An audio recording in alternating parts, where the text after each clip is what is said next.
Halo, Assalamualaikum warahmatullahi wabarakatuh. Perkenalkan, nama saya Evi Adriani dengan NIM 2348201069. Di sini saya akan menjelaskan tentang metabolisme tumbuhan anabolisme, yaitu fotosintesis. Metabolisme tumbuhan terdiri dari dua proses utama, yaitu anabolisme dan katabolisme. Anabolisme adalah proses di mana tumbuhan membangun molekul-molekul kompleks dari molekul-molekul sederhana. Ini melibatkan penyimpanan energi dan merupakan bagian penting dari pertumbuhan dan perkembangan pertumbuhan. Fotosintesis adalah proses pengubahan senyawa air atau H2O dan karbon dioksida atau CO2 dibantu oleh cahaya matahari yang diserap oleh klorofil sehingga menghasilkan senyawa glukosa atau C6H12O6. Selain yang dihasilkan digunakan langsung oleh tumbuhan, juga akan disimpan dalam bentuk makanan atau buah. Proses fotosintesis, umumnya organ utama tempat berlangsungnya fotosintesis adalah daun.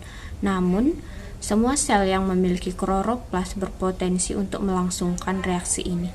Di organel, tepatnya pada bagian stoma, terjadi proses fotosintesis.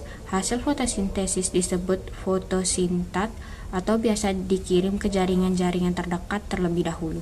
Pada dasarnya, rangkaian reaksi fotosintesis dapat dibagi menjadi dua, yaitu reaksi terang. Reaksi terang terjadi di membran tilakoid di dalam kloroplas dan memerlukan cahaya matahari untuk berlangsung. Langkah-langkahnya meliputi yang pertama adalah penyerapan cahaya. Pigmen klorofil menyerap cahaya matahari dan mengubahnya menjadi energi kimia. Yang kedua adalah pembelahan air atau fotolisis.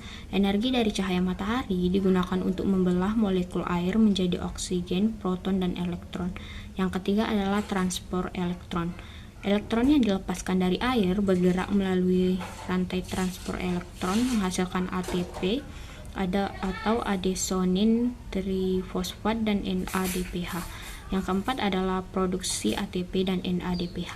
Energi dari elektron yang mengalir melalui rantai transport elektron digunakan untuk memompa proton melintasi membran tilakoid, menciptakan gradie proton yang mendorong sintesis ATP dan ATP sintesis NAD.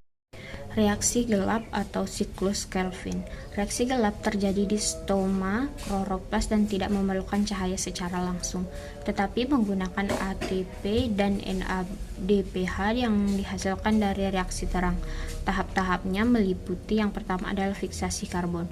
CO2 dari udara bergabung dengan ribulosa bifosfat menghasilkan dua molekul 3-fosfoliserat. Reaksi ini dikatalis oleh enzim ribulosa 1,5 bifosfat karboksilase. Yang kedua adalah reduksi. 3PGA diubah menjadi gliseraldehid 3-fosfat menggunakan ATP dan NADPH dari reaksi terang. 3G3P adalah gula 3 karbon yang dapat digunakan untuk membentuk glukosa dan senyawa organik lainnya.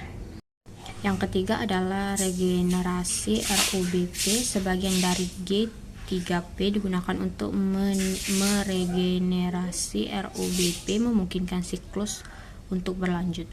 Proses ini juga memerlukan ATP. Secara keseluruhan, reaksi terang mengubah energi cahaya menjadi ATP dan NADPH sehingga reaksi gelap menggunakan energi tersebut untuk mengasimilasi CO2 menjadi gula sederhana seperti glukosa. Perbedaan antara reaksi gelap dan reaksi terang dapat dilihat pada tabel. Yang pertama adalah tempat berlangsung. Reaksi terang berlangsung di bagian bernama grana, sedangkan reaksi gelap berlangsung di bernama stoma.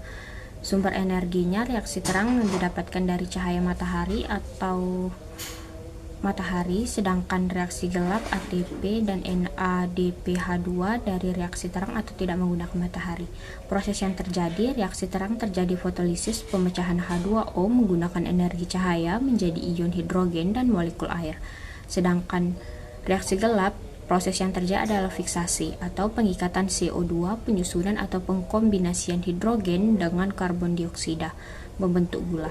Hasilnya adalah reaksi terang menghasilkan ATP dan NADPH, reaksi gelap menghasilkan karbonhidrat sederhana. Manfaat dari fotosintesis yaitu menghasilkan cadangan makanan, menghasilkan oksigen atau O2, dan membantu mengurangi kadar gas karbon dioksida atau CO2.